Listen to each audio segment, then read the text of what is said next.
प्रत्येक धर्मामध्ये काही चांगले लोक असतात किंवा काही समाजकंटकही असतात. तर तुम्हाला असे काही विचित्र अनुभव आलेत का? आता सर 100 लोकांमध्ये 2-3 लोक अशी असतात की आपण त्यांचं काहीच केलेलं नसतं आणि आपल्या मनात त्यांच्याविषयी खूप आदर आणि प्रेम असतं. आपण त्यांचं काही केलेलं नसतं पण त्यांच्याविषयी आपल्या मनात खूप आदर आणि प्रेम असतं. पण ते 2-3 लोक आपल्याला त्या अँगलने कधीच पाहत नाही. त्याचं कारण मला खूप लोकांनी सांगितलं की हसन पुढे जाणाऱ्या रस्त्याला गतिरोधक चांगल्या रस्त्याला गतिरोधक असतात आणि चांगल्या व्यक्तिमत्वाला विरोधक असतात. आणि तू कुणाचं वाईट केलेलं नाही तरी तू नेहमी लोकांची टाळकी जागेवर आणण्याचाच प्रयत्न करत असतो, तरी सुद्धा तुला विरोध आहे. कारण ती लोक तुझ्यावर जळतात, तू जे करतो ते नकोच आहे आणि म्हणून ह्या सगळ्या गोष्टी घडतात. तर मग मला सुद्धा कळत आहे, मला सुद्धा समजतंय की 2-3 लोकांकडे पाहण्यात मजा नसते. आपलं काम छत्रपती आहे, आपलं कर्म छत्रपती आहे आणि तोच विचार घेऊन आपण जगायचं, चालायचं. बोलणारे भरपूर आहे. हिंदू मुस्लिम वाद संपवण्यासाठी आपण आपल्या व्याख्यानातून छत्रपतींचे असे कोणते प्रसंग लोकांसमोर मांडतात? आता छत्रपती शिवाजी महाराजांचे भरपूर प्रसंग आहेत आणि मुळात म्हणजे एक गोष्ट मी प्रखरशाने मी या ठिकाणी मांडतो आणि पूर्ण जबाबदारीने मांडतो. मांडण्याचा विषय आहे आपल्या या अखंड भारत देशामध्ये, आपल्या या अखंड भारत देशामध्ये हिंदू मुस्लिम हा वाद नाहीच आहे. हिंदू मुस्लिम नाहीच आहे, जातीय तेढ नाहीच आहे. पण प्रत्येक समाजामध्ये काही समाजकंटक असतात, समाज दोषी असतात, द्वेषी असतात. त्यांना नको वाटतं की असं की समाज एकत्र आले पाहिजे. म्हणजे 100 मधून 2-3 लोक असतात. बाकी प्रत्येकाला बघा कोई मंदिर का प्रसाद खाता है, कोई मस्जिद की खीर भी खाता है, तो बहुत दिन से भूखा है साहब उसे मजहब का समजण्या. ज्याच्या पोटाला भूक लागलेली असते त्याला हे गोष्टी समजत नाही, कळत नाही. तो विचार करत नाही हे प्रसाद आहे का खीर आहे काय असं. आणि म्हणून तो वाद नाहीच आहे. पण तरी पण 2-3 टाळके जे असतात ते समाजामध्ये असे कृत्य करतात. पण त्यांना इतिहासामध्ये छत्रपतींची अशी भरपूर अशी उदाहरणं आहेत की महाराजांनी सर्व समावेशक जे केलेले आहेत, की जसं महाराजांनी रायगडावर जगदीश्वराचं मंदिर उभारलं तसं छत्रपती संभाजी महाराजांनी केळशीचे बाबा याकूत म्हणून सुफी संत होते, बाबा याकूत. त्या सुफी संतांना जवळजवळ 350-400 हेक्टर जमीन केळशीला दान दिलेली आहे त्या दर्ग्याला तिथे. आणि आज पण सुद्धा तिथं शिलालेख आहे. छत्रपती संभाजी महाराज गेलेले, छत्रपती शिवाजी महाराज गेलेले, हे त्या ठिकाणी आपल्याला पाहायला मिळेल. नंतर अजून भरपूर गोष्टी आहेत. शहा शरीफ ही जी दर्गा आहे, तो तत्कालीन अहमदनगर आणि आताच्या अहिल्यानगर जिल्ह्यामध्ये शहा शरीफ बाबाची दर्गा, या बाबाच्या नावावरून शिवाजी महाराजांचे वडील शहाजीराजे यांचं नाव ठेवण्यात आलं. त्यांचे चुलते शरीफजी राजे यांचं नाव ठेवण्यात आलं. आणि त्यावेळेस जिजाऊ मासाहेबांनी सुद्धा, त्यांच्या मासाहेबांच्या वडिलांनी सुद्धा, लखुजीरावांनी सुद्धा ते दर्ग्यावर सतत सातत्याने जाणं येणं होतच, जात होते. ते इतिहासामध्ये आहे ते. आणि ह्या सगळ्या गोष्टीचं आपण ज्यावेळेस चिंतन करतो, अवलोकन करतो, तर मग आपण थोडासा विचार केला पाहिजे तर्कबुद्धीने की महाराजांच्या त्या कालखंडामध्ये ते तसलं काही नव्हतंच. त्याच्यानंतर भरपूर लोक येऊन गेलेत महाराजांनंतर, संभाजी महाराजांनंतर. पूर्वातन कालखंडामध्ये खेड्यापाड्यामध्ये सुद्धा हिंदू मुस्लिम एकता जपली जायचे. आज सुद्धा आम्हाला इतिहास आमच्या आजी आजोबापर्यंत सगळं काही दिसत आहे. तसं काही नव्हतं ते.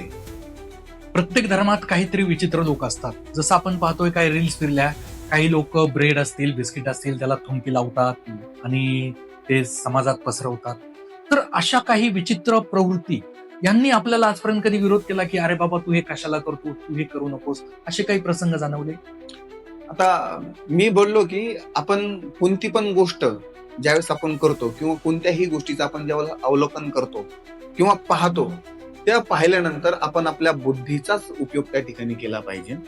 की ज्या माणसाची रोजीरोटी जर एखाद्या गोष्टीवर चालू आहे, ज्या माणसाची रोजीरोटी एखाद्या गोष्टीवर चालू आहे, ती त्या रोजीरोटीशी कशाला गद्दारी करेल? नंबर 1चा प्रश्न. आणि जर करत असेल तर माझ्या हिशोबाने तो समाजकंटक आहे, समाजद्वेषी आहे. अशा माणसांच्या बद्दल आपण न बोललेलं बरं. आपल्या व्याख्यानातून हिंदू मुस्लिम एकी निर्माण व्हावी यासाठी आपण असे कोणते मुद्दे लोकांना समजावून सांगू? शिवाजी महाराजांनी जे स्वराज्य निर्माण केलेलं आहे ते फक्त एका विशिष्ट जाती आणि धर्मासाठी नाहीये. शिवरायांच्या स्वराज्यामध्ये विविध जाती धर्माची माणसं होती.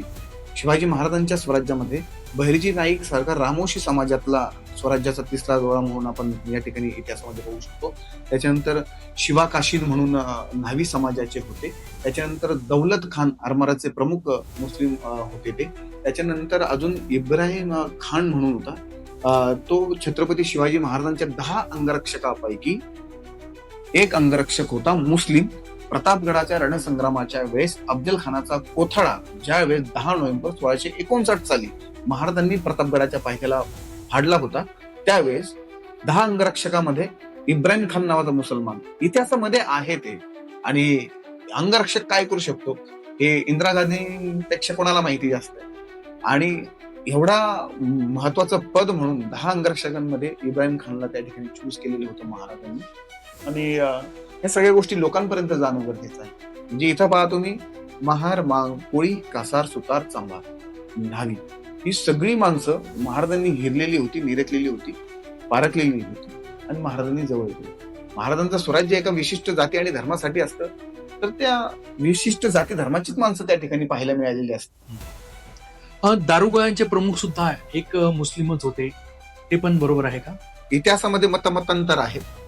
इतिहास हा सत्सद विवेक बुद्धीने आपण चिकित्सा करून आपण ते पाहिलं पाहिजे.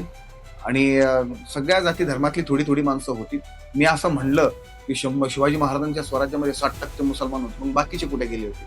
हा पण आपण तिथं संशोधनाचा विषय आहे. एकतर्फी विषय मांडायचा नसतो इतिहासामध्ये. आपण सगळ्या अंगाने सहू बाजूने हा विषय आपण मांडला गेला पाहिजे. आणि म्हणून 60% मुसलमान होते मग शिवाजी महाराज मग आपल्या धर्माचे होते का? त्याच्यानंतर मग इतर धर्मांनी सुद्धा सांगायचं की नाही या गोष्टी आहेत. तसं नव्हतं. महाराजांनी सगळ्यांना, महाराज काय होते माहितीये का? मानसशास्त्र होतं महाराजांकडे. मानसशास्त्र. महाराज समोरच्या माणसाला पाहिजे त्याच्यामध्ये कला काय आहे, कोणती आहे ते निवडायचे आणि मग महाराज त्याला स्वराज्यामध्ये सामील करून घ्यायचे. असं नव्हतं की महाराज फक्त एका विशिष्ट. आणि मुळात धर्माची कन्सेप्टच महाराजांच्या डोक्यामध्ये अशी होती की धर्मसत्ता ही राजसत्तेवर प्रबळ होता कामा नये. धर्मसत्ता ही जर राजसत्तेवर जर प्रबळ झाली तर राज्य करणारा राज्यकर्ता हे राज्य व्यवस्थित चालू होऊ शकत नाहीये. म्हणून धर्माचं काम करणारा त्याने धर्माकडे व्यवस्थित लक्ष दिलं पाहिजे आणि राज्याचं काम करणारा राज्यकर्त्याने त्याने राज्याकडे व्यवस्थित लक्ष दिलं पाहिजे. दोघांचं विलिनीकरण होता कामा नाहीये. आणि महाराजांचं पूर्ण टोटली लक्ष हे रयतेच्या सुखाकाळासाठी होतं, लोककल्याणासाठी होतं. आणि म्हणून आजही आम्हाला इतिहास सांगते, प्रतिपच्चंद्र लेखेव वर्धिष्णू विश्ववंदिता शाह सुनो शिवशेष्या मुद्रा भद्राय राजते. म्हणजे वय महाराजांचा जन्म झाला त्याच्यानंतर शहाजीराजांनी ती राजमुद्रा बहाल केलेली आहे महाराजांना. आणि ते सांगते की प्रतिपदेच्या चंद्राची कोर जशी जशी वाढत जाईल तशी तशी शहाजी राजाचा पुत्र शिवाजी राजा यांचं कार्य करतो तो वाढत जाणार आहे. आणि त्या अनुषंगाने शिवाजी महाराज साजेल आहेत आणि तसे महाराजांनी करून दाखवलेलं आहे. आजही छत्रपतींचं महान कार्य तरुणांपर्यंत पाहिजे तसं योग्य पद्धतीने पोहोचत नाही.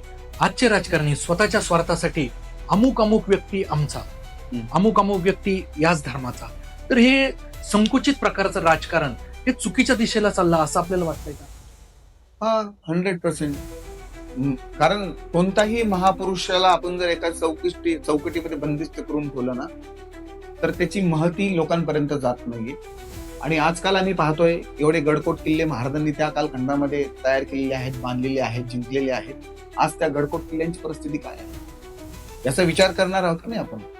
आम्हाला शिवसृष्टी निर्माण करायची आहे महाराष्ट्रामध्ये. छत्रपती शिवाजी महाराजांनी जे किल्ले उभारलेले होते त्या किल्ल्याची डागडुजी आपण ज्यावेळेस करण्यासाठी आपण निधी मंजूर करतो, तो निधी त्या किल्ल्यापर्यंत पोहोचणं ही दुर्दैव आमची सगळ्यांसाठी बाब आहे. आपण राज्याबाहेरचे जर किल्ले पाहिलेत, बघा तुम्ही आमेरचे किल्ले पहा, राजस्थानचे किल्ले पहा, ऍज इट इज जसे आहेत तसेच आहेत.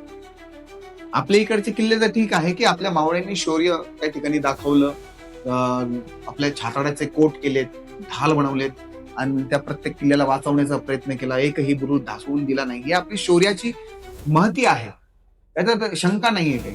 पण येणाऱ्या पिढींना आपण त्या किल्ल्यांचं दर्शन झालं पाहिजे म्हणून सरकारची एक नीतिमत्ता असली पाहिजे, एक निर्णय असला पाहिजे की आपण हे किल्ल्यांची त्या कालखंडामध्ये जसे किल्ले होते तसे आपण परत उभारणी करायला पाहिजे.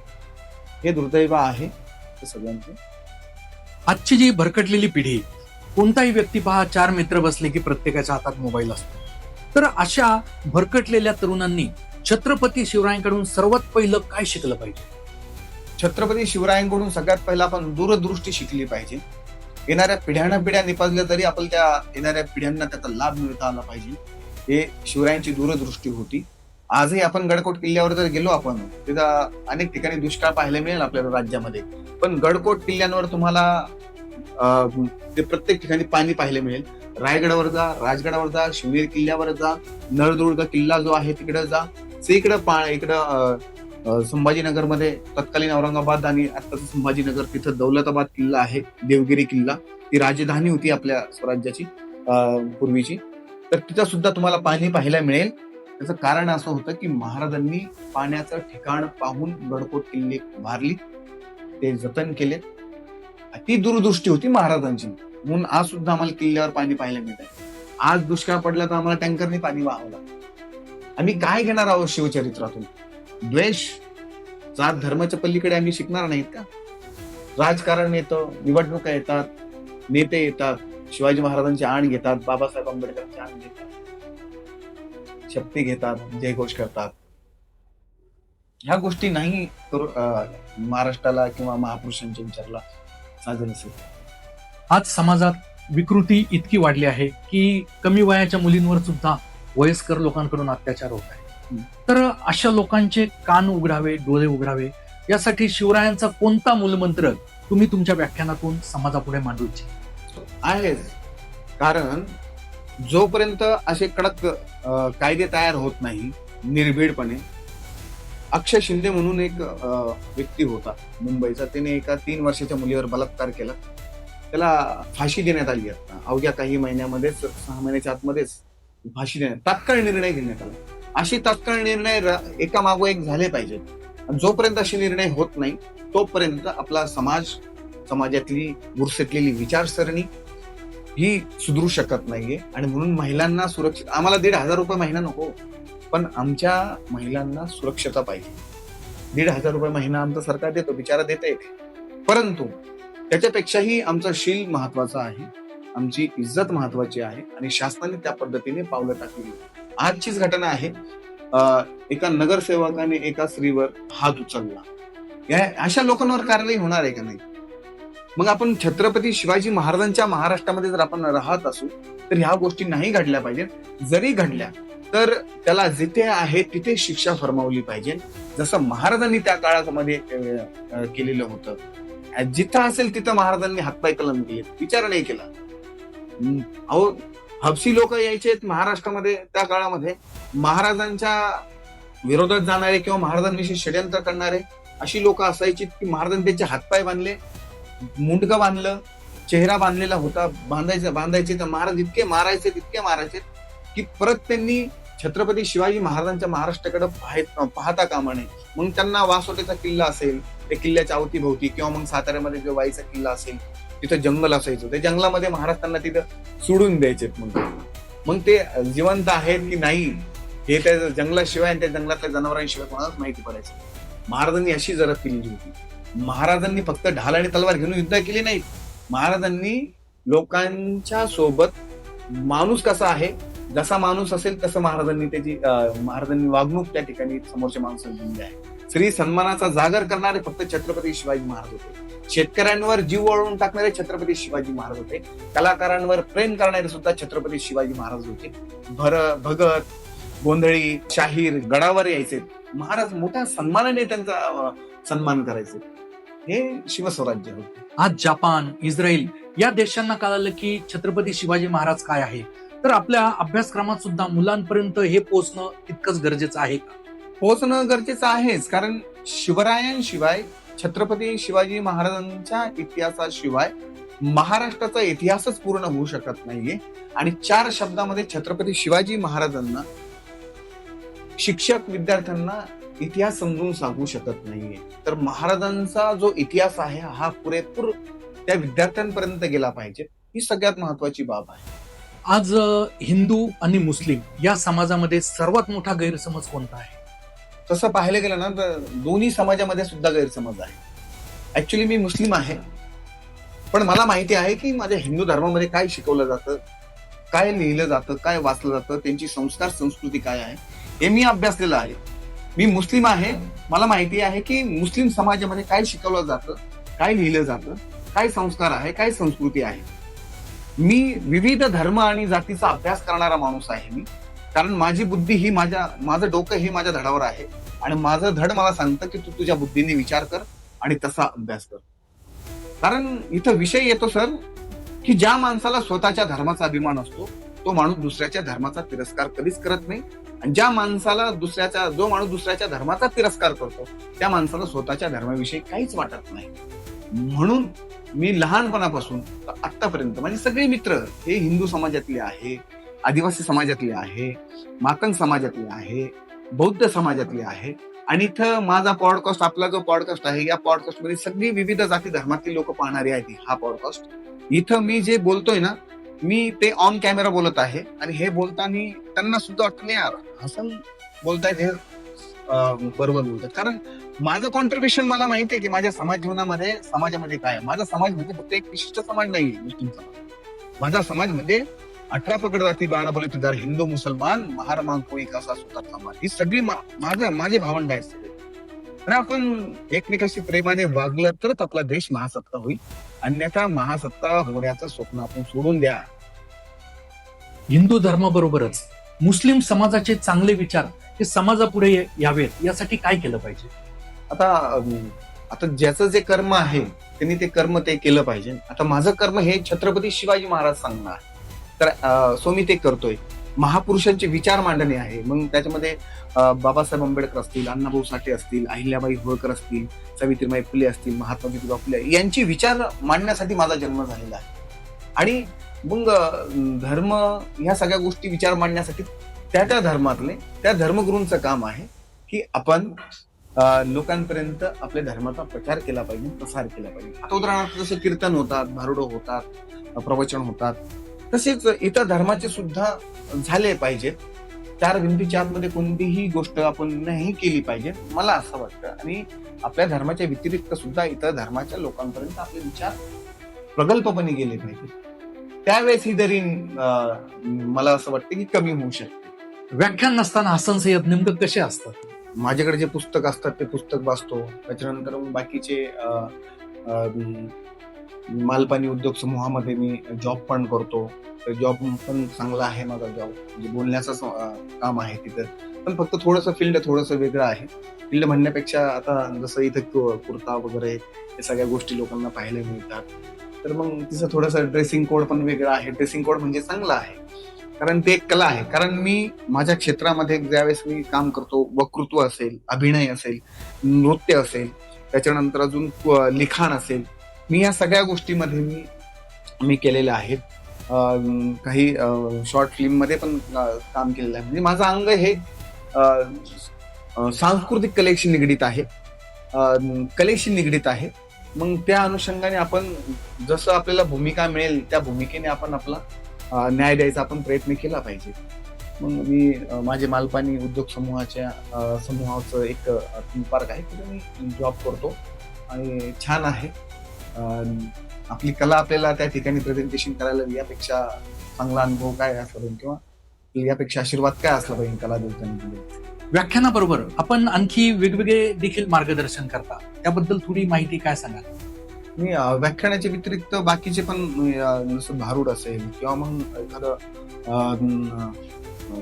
आता महिलांसाठी स्पेशल विषय आहे जिजाऊंच्या लेकी म्हणून, हा एक विषय मी प्रकर्षाने मी महाराष्ट्रभर मांडतोय मी स्कूल कॉलेजमध्ये. त्याच्यानंतर अजून जे IT सेक्टरमध्ये काम करणारे जी कर्मचारी आहेत, त्याच्यानंतर अजून सहकार क्षेत्रामध्ये काम करणारी जे लोक आहेत, कारण दैनंदिन जीवनामध्ये त्यांच्या जीवनामध्ये भरपूर अशा प्रमाणामध्ये स्ट्रेस असतो. बॉसचं काम ऐकत असतात, बॉसने सांगितलेल्या पद्धतीने जर वेळेत जर काम झालं नाही तर त्यांना बोललं जातं, तणावग्रस्त असतात. मग काही लोक येतात की सर आम्हाला छत्रपती शिवाजी महाराजांच्या विचारातून असं काही आम्हाला कार्यशाळा किंवा मग असं काही सांगता येईल का? कारण ती एवढी हॅरेसमेंट झालेली असतात, तणावमुक्त वातावरणामध्ये त्यांना जगायचं असतं. मग मी त्यांना असं सांगत असतो की बाबा तुम्हाला असं काय वाटतं की असं का वाटतं की आपण अशी कार्यशाळा किंवा आपण हे घेतलं पाहिजे, तर ते म्हणतात सर की आम्ही खूप चांगलं काम करतो, इतकं चांगलं काम करतो आम्ही, पण तरी सुद्धा आमचे वरिष्ठ आम्हाला त्या पद्धतीने आम्हाला रिस्पेक्ट देत नाही. अनेक वेळेस नाही का नोकरीहून काढण्याची धमक्या दिली जाते. त्याच्यानंतर अजून यानं त्या कारणाने गुंतवलं जातं, षडयंत्र केलं जातं.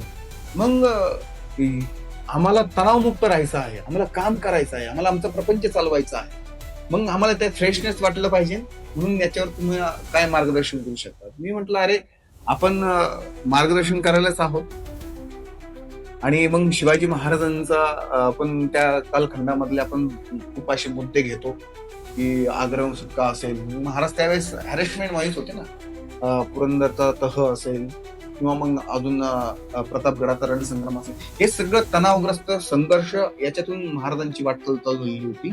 आणि ते आपण त्या माध्यमातून लोकांना सांगतो, आयटी सेक्टर मधल्या किंवा सहकारी कर्मचाऱ्यांना सांगतो. आणि सहकारी क्षेत्रातले जे कर्मचारी आहेत ते मोटिवेट होतात. कारण अशी पण खूप लोक आहेत की बॉस असं समोर बसलेला आहे, विनाकारण यानं त्या प्रश्नाचा ओहापोहा करायचा आणि त्या प्रश्नाचं उत्तर त्याच्या बाजूने त्याला पाहिजे तसा ते करून घ्यायचं आणि त्याला मेंटली हॅरेसमेंट करायचं, इतकं हॅरेसमेंट करायचं की बोलता बोलता तो माणूस बेशुद्धच पडला पाहिजे. म्हणजे अशी लोक सुद्धा तणावग्रस्त वातावरणामध्ये राहून आपलं प्रपंच चालवतायत आणि त्यांना मोटिवेशन करण्यासाठी मला संधी मिळते, ही सगळ्यात महत्वाची बाब आहे. मग आपल्या मार्गदर्शनातून जे स्ट्रेसमध्ये असलेले जे कर्मचारी आहेत त्यांचे नेमकं आपल्याला नंतर काय रिप्लाय येतात? नाही, मी त्यांना ऑलरेडी त्यांना सांगत असतो की आता शेवटी तुम्हाला काम करायचंच आहे तिथे, तर तुम्ही काम करा, परंतु काम करत असताना तुम्ही तुमच्या कामावर जास्त फोकस ठेवा. आणि त्याच्यानंतरही तुम्हाला जर काही त्रास झाला तर तुमचे जे बॉस आहेत, तुमचे जे अधिकारी आहेत, तुमच्याशी कसे बोलतात त्याचं अवलोकन करा, त्यांच्याशी सकारात्मक संवाद साधा, तरी सुद्धा तुम्हाला चांगली व्यवस्थित रिप्लाय मिळत नाही. त्यांच्याविषयी तुम्ही जे काही बोललेलं आहात त्याच काहीतरी प्रूफ तयार करून ठेवा, म्हणजे भविष्यात तुम्हाला त्यांच्याकडून काही त्रास होणार नाही. त्यांना सुद्धा सांगता येईल की आपण जे करतो ते चुकीचं करतोय. म्हणजे त्याच्यातून ते लोकांना मोटिवेट मिळतात, लोक काम पण करतात आणि त्या बॉसचा त्रास पण त्यांना होत नाहीये. कारण विनाकारण कोणी माणूस भरडला जाऊ नये, प्रत्येका माणसाचा एक विचार असतो, आपल्या कामाच्या प्रती आपण एकनिष्ठ राहिला पाहिजे, हे पण महत्वाचं आहे. तुम्ही महाराष्ट्रात तर छत्रपतींची ख्याती लोकांसमोर मांडतात, पण राज्याच्या बाहेर जाऊन व्याख्यान देताना असे कोणते अनुभव आले की जेव्हा तुम्हाला खूप अभिमान वाटला की खरंच आपण योग्य क्षेत्र निवडलं? मध्य प्रदेशमध्ये ग्वालियर म्हणून शहर आहे. त्या ग्वालियर शहरामध्ये तिथले खासदार होते शेजवळकर म्हणून, ते आलेले होते. आणि ज्योतिरादित्य सिंधिया जे आहेत, म्हणजे ते राजघराणाच आहे आणि त्यांचे सुद्धा शुभेच्छा त्या कार्यक्रमाला उपस्थित राहिलेले होते. आणि ज्यावेळेस माझं व्याख्यान झाल्यानंतर शेजवळकर साहेबांनी उभा राहून ज्यावेळेस टाळ्या वाजवल्या, तेव्हा हम तो हिंदी भाषिक है लेकिन हिंदी और मराठी में जब छत्रपति जब हमें यहाँ पे सुनाया तो हमें बहुत प्राउड फील हुआ. ऐसे लग रहा है कि कोई महाराष्ट्र से कोई ऐसा मराठी बंदा आ गया है जो हमारे सामने प्रेजेंटेशन किया है उन्होंने. तो ऐसा लगता है कि ये एक दिन या 1-2 घंटे का नहीं होना चाहिए, उसे 3 दिन तक ये व्याख्यान चलना चाहिए और पूरे ग्वालियर शहर में होना चाहिए. ही त्यांची जी प्रतिक्रिया होती ना, ती मला असं वाटलं आपण छत्रपतींनी आपल्याला भरपूर काही देऊन गेले, पण आपण ते जतन केलं पाहिजे आपल्या मनामध्ये. ही अशी सोन्यासारखी माणसं आपण कमवलेली आहेत, चांगली माणसं जी आपल्या हृदयाच्या गाभाऱ्यामध्ये आज पण आपण ठेवले.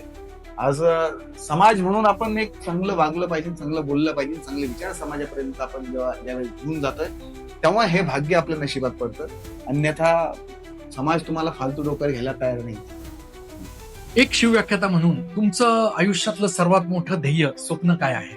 माझं स्वप्न जे आहे ना, ते फार काही नाही, पण महाराजांसाठी किंवा महाराजांचं काहीतरी आपल्याला असं करायचं की आपण नसताना सुद्धा आपल्याला त्या नावाने ओळखलं पाहिजे की एक मुस्लिम होता जो छत्रपती शिवाजी महाराजांचं पाईक होता, विचारांचा पाईक होता. आपण नसताना सुद्धा असं काहीतरी करून जायचं की मेल्यानंतर सुद्धा आपण जिवंत राहिला पाहिजे. जसे आज 350 वर्ष होऊन गेलीत, महाराज आपल्या मनामध्ये आहे. महाराज हयातपणे सुद्धा लोकांची चुली महाराजांनी पेटवल्यात. आज हयात नाहीयेत तरी शिवाजी महाराज लोकांच्या चुली पेटवतायत. कारण का?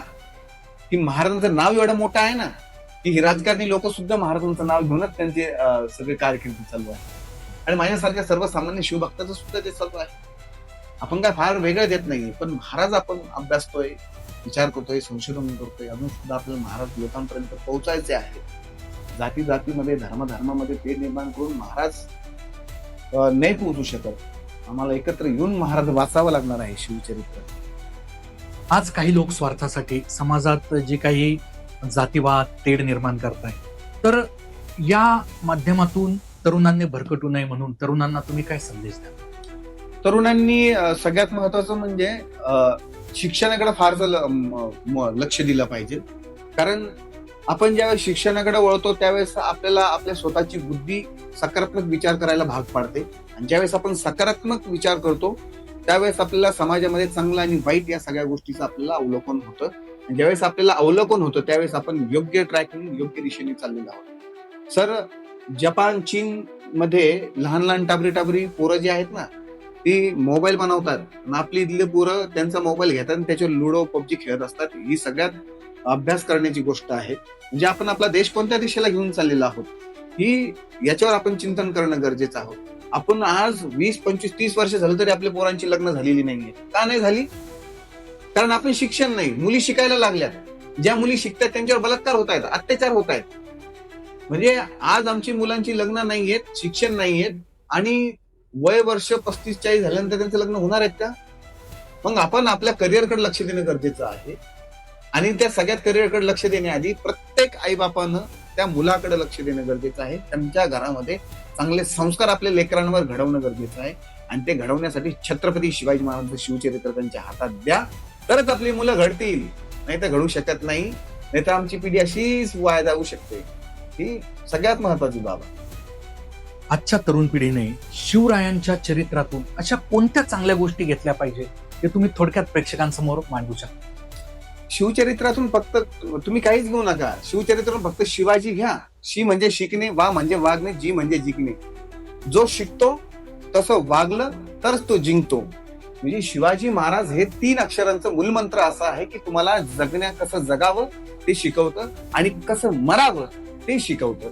शिवाजी हे नाव खूप मोठं आहे. या नावातच एवढी ताकद आहे ना की आपल्याला बाकीची गरजच नाही कशाची.